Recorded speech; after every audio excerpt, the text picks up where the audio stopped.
राम मंदिर को लेकर कल से कुछ खबरें ऐसी चल रही हैं कि पीएम मोदी 21 जनवरी को ही लखनऊ पहुंच जाएंगे और 22 जनवरी को सरयू में डुबकी लगाकर प्राण प्रतिष्ठा करेंगे। कुछ ने कहा पीएम 21 तारीख को ही अयोध्या पहुंच जाएंगे, लेकिन पीएम अगले 3 दिन क्या करने वाले हैं, वो अयोध्या कब जाएंगे, इसकी एक्सक्लूसिव डिटेल हमारे पास आई है। हमारे सूत्र बता रहे हैं कि पाठशाला में जब हम आपको ये जानकारी दे रहे हैं, अगले 3 दिन पीएम के कार्यक्रम की एक्सक्लूसिव डिटेल हमारे पास हमारे सोर्सेज के हवाले से है और पीएम 21 नहीं बल्कि 22 जनवरी को ही अयोध्या पहुंचेंगे। 19 जनवरी को पीएम का सोलापुर और बेंगलुरु के अलावा चेन्नई में कार्यक्रम है। वो 20-21 जनवरी को तमिलनाडु में रहेंगे। प्राण प्रतिष्ठा से पहले पीएम नरेंद्र मोदी अलग अलग भाषा में रामायण सुनेंगे। प्रभु राम के लंका से अयोध्या लौटने वाला जो चैप्टर है इन रामायणों में, उसे अलग अलग भाषा में प्रधानमंत्री नरेंद्र मोदी सुनेंगे और 22 जनवरी को सुबह 11:30 बजे के करीब अयोध्या पहुंचेंगे प्रधानमंत्री। तो बड़ी खबर प्रधानमंत्री के इस राम मंदिर के कार्यक्रम से जुड़ी हुई आ रही है कि पीएम 22 तारीख को ही अयोध्या पहुंचेंगे। ये सूत्र हमारे दावा कर रहे हैं और उनका कहना है कि पीएम पूरी तरह से भक्ति में लीन है। वो 20 और 21 का दिन पूरी तरह से राम सेवा में लगाएंगे, रामायण सुनने में लगाएंगे, अलग अलग भाषाओं में, असमी भाषा में, बंगाली भाषा में, हर तरह की भाषा में रामायण का वो चैप्टर सुनेंगे जिसमें प्रभु राम श्रीलंका से या लंका से अयोध्या लौटे थे। प्राण प्रतिष्ठा से पहले के 2 दिन यानी 20-21 जनवरी को पीएम तमिलनाडु में होंगे। तो क्या करेंगे उसकी एक एक डिटेल भी बताता हूं आपको। 11 बजे पीएम मोदी तमिलनाडु के रंगनाथ स्वामी मंदिर जाने वाले हैं। इन मंदिरों के बारे में भी आपको डिटेल बताऊंगा तो आप हैरान रह जाएंगे। 20 जनवरी को दोपहर 2 बजे पीएम रामेश्वरम पहुंचेंगे। 20 जनवरी को पीएम रामेश्वरम के रामनाथ स्वामी मंदिर में पूजा अर्चना करने वाले हैं। रामनाथ स्वामी मंदिर में पीएम मोदी अलग अलग भाषाओं की रामकथा सुनेंगे। पिछले कुछ दिनों में पीएम मराठी, मलयालम, तेलुगु भाषाओं में रामकथा सुन चुके हैं। रामेश्वरम में पीएम मोदी 8 अलग अलग भाषाओं में रामकथा सुनेंगे बताया जा रहा है। यह रामकथा संस्कृत में होगी, अवधी में होगी, कश्मीरी में होगी, गुरुमुखी में होगी, असमिया में होगी, बंगाली में होगी, मैथिली में होगी और गुजराती में होंगे ये रामकथा। इन राम कथाओं में पीएम मोदी भगवान श्री राम की लंका से अयोध्या वापसी का पाठ सुन रहे हैं। यानी पूरी तरह से राममय हो चुके हैं प्रधानमंत्री मोदी। 21 जनवरी को पीएम धनुष कोटी में होंगे, वहां पर दर्शन और पूजा अर्चना करने वाले। यानी प्रधानमंत्री का कार्यक्रम क्या है उसकी एक एक डिटेल आपको बताई। लेकिन अभी आप प्रधानमंत्री की कठिन तपस्या के बारे में सुनेंगे तो आपको हैरानी होगी कि किस लेवल की कठिन तपस्या वो कर रहे हैं सिर्फ प्राण प्रतिष्ठा के कार्यक्रम में शामिल होने के लिए। और उसकी भी एक्सक्लूसिव डिटेल हमारे पास है। 8 दिन से प्रधानमंत्री नरेंद्र मोदी ने अन्न का एक दाना नहीं खाया है और अन्न तो छोड़िए फल भी नहीं खाया है। हमारे पास जो जानकारी है उसके मुताबिक 8 दिन से पीएम कुछ नहीं खा रहे। अगले 3 दिन भी पीएम कुछ नहीं खाएंगे। राम मंदिर कार्यक्रम के लिए कठिन तपस्या कर रहे हैं।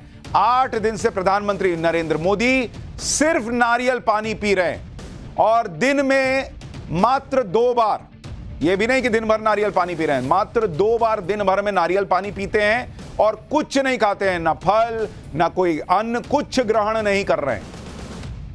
पीएम मोदी किस तरह से प्राण प्रतिष्ठा के नियमों का पालन कर रहे हैं उसको आप देखेंगे। आप सोचिए क्या कमाल की बात है। वो जमीन पर सो रहे हैं और इस बात की अहमियत आपको इस बात से समझनी होगी कि दिल्ली में, नोएडा में भयंकर ठंड पड़ रही है।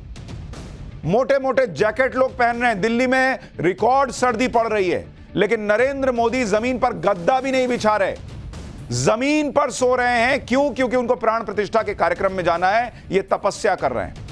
कोई अन्न ग्रहण नहीं कर रहे, जैसा मैंने आपको बताया, ना फल, ना सब्जी, ना कोई अन्न, सिर्फ नारियल पानी पीकर पिछले 8 दिन से काम चला रहे हैं और अगले 3 दिन भी यही करेंगे। दिन में सिर्फ 2 बार नारियल पानी पीते हैं और कुछ ग्रहण नहीं करते। वो यम नियम का पालन कर रहे हैं। यम नियम में बहुत कठोर साधना होती है। अब आप सोचिए कि नरेंद्र मोदी की जो ये इच्छा शक्ति है वो कितनी स्ट्रांग होगी। आप देखिए, वो रोज उनके कार्यक्रम की तस्वीरें आती हैं, यहां जा रहे हैं, वहां जा रहे हैं। और आप नरेंद्र मोदी का चेहरा देखिए, आपको लग रहा है कि ये आदमी 8 दिन से बिना कुछ खाए दिन रात काम कर रहे हैं, दिन रात ट्रैवल कर रहे हैं, इधर से उधर जो करना है वो अपना काम कर रहे हैं। इस उम्र में बॉस, इस उम्र में, और किसी ने उनसे कहा नहीं है भाई प्रधानमंत्री हैं, कार्यक्रम में जाना है, जाएंगे, वहां पर प्राण प्रतिष्ठा में शामिल हो जाएंगे। कोई पूछ रहा है कि आप 8 दिन से खाना खाएं कि नहीं, 11 दिन से खाना खाएंगे कि नहीं। किसी ने नहीं कहा। अपनी मर्जी से प्राण प्रतिष्ठा में जा रहा हूं तो ये सेवा करके जाऊंगा, ये तपस्या करके जाऊंगा, ताकि जब रामलला को गोद में उठाकर मंदिर तक ले जाऊं तो पूरा तन मन सब साफ होना चाहिए। प्राण प्रतिष्ठा से पहले के 2 दिन तमिलनाडु के मंदिरों में रहने का बड़ा मैसेज भी है नरेंद्र मोदी की तरफ से, क्योंकि दक्षिण भारत से ही सनातन विरोधी आवाजें उठती रही, जिससे सबको यह लगता है कि दक्षिण भारत में तो सनातन विरोधी ही रहते हैं, लेकिन ऐसा नहीं है। पीएम मोदी का मैसेज बड़ा है कि राम सिर्फ उत्तर भारत के नहीं हैं, राम उत्तर से दक्षिण को जोड़ने वाले भी हैं। तमिलनाडु के जिन मंदिरों में वो प्राण प्रतिष्ठा के पहले के 2 दिन रहने वाले हैं, उनका बड़ा महत्व है। जैसे तमिलनाडु में त्रिची के श्रीरंगम का श्री रंगनाथ मंदिर, देखिए इस मंदिर को, यह देश के सबसे प्राचीन मंदिरों में से एक है, जिसका जिक्र पुराणों तक में मिलता है। श्री रंगनाथ मंदिर में श्री रंगनाथ स्वामी की पूजा होती है, जो भगवान विष्णु के अवतार हैं। ऐसी मान्यता है कि भगवान श्री राम और उनका परिवार पीढ़ियों से भगवान विष्णु की जिस मूर्ति की पूजा करते थे, उस मूर्ति को भगवान श्री राम ने खुद रावण के भाई विभीषण को दिया था और कहा था कि इसे लंका लेकर जाए।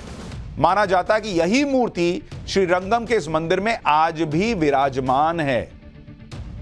आप सोचिए, जिस तमिलनाडु में ये मंदिर मौजूद है, उस तमिलनाडु से कोई कहे कि सनातन जो है, हिंदू धर्म जो है वो बीमारी है, तो आपको आश्चर्य नहीं होगा।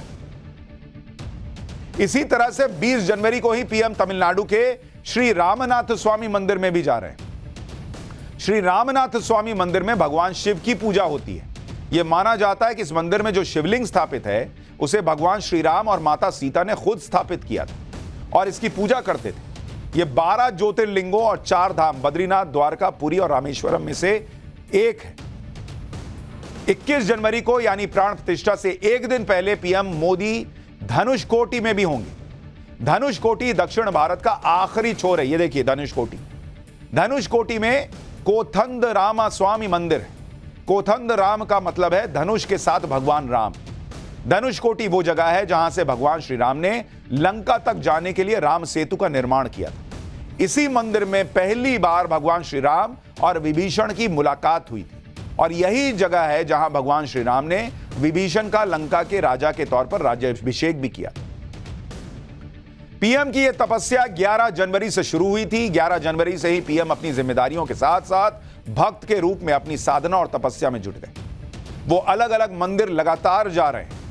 12 जनवरी को पीएम मोदी नासिक के कालाराम मंदिर गए थे। वहां पीएम मोदी ने मंदिर की साफ सफाई की थी। फिर पीएम मोदी नासिक के रामकुंड मंदिर भी गए, वहां पूजा अर्चना की। इसके बाद 16 जनवरी को पीएम मोदी आंध्र प्रदेश के लेपाक्षी मंदिर गए थे, जिसके बारे में हमने आपको डिटेल में बताया था। 17 जनवरी को पीएम मोदी केरल के गुरुवायूर मंदिर में गए, वहां पूजा अर्चना की। यानी जिन्हें यह लग रहा है कि राम का नाम तो सिर्फ वोट के लिए लिया जा रहा है, जो लोग कह रहे हैं कि नरेंद्र मोदी ने तो प्राण प्रतिष्ठा को राजनीति का कार्यक्रम बना दिया, जिससे वो 2024 के लिए राम के नाम पर वोट बटोर सके, उन लोगों को भी मैसेज चला गया कि पीएम मोदी के लिए राम मंदिर और भगवान राम का नाम सिर्फ राजनीति नहीं है बॉस। वोट ही लेना रहेगा तो कोई ये तपस्या करेगा, ये इतना काम करेगा। राम मंदिर खुल जाएगा तो खाली वोट नहीं मिलेगा। वो 11 दिन कुछ नहीं खाएंगे, दिन में 2 बार नारियल पानी पी के रहेंगे, तभी वोट मिलेगा क्या? यह बात उनकी कठिन तपस्या से साबित होती है कि वो कैसे इस वक्त राम मंदिर को लेकर अंदर से भावुक है। यह वो तपस्या है जो इस देश के साधु संत सन्यासी ही कर पाते हैं। सामान्य लोगों के लिए ऐसी कठिन तपस्या का पालन आसान नहीं होता, और वो भी तब जब आप प्रधानमंत्री की कुर्सी पर बैठे हो। आप ये नहीं कह सकते कि मैं तो बैठा रहूंगा बॉस, मैं कहीं नहीं जाऊंगा। दिन भर जो कार्यक्रम है वो भी करना है, मीटिंग भी करनी है, और आप उनका एनर्जी लेवल देखिए। कोई कह सकता है कि ये व्यक्ति वो है जो पिछले 8 दिन से ना रोटी खाए, ना चावल खाए हैं, ना कोई सब्जी खाए हैं, ना कोई फल खाए, 2 टाइम नारियल पानी पी के ये आदमी चल रहा है। एनर्जी लेवल देखिए।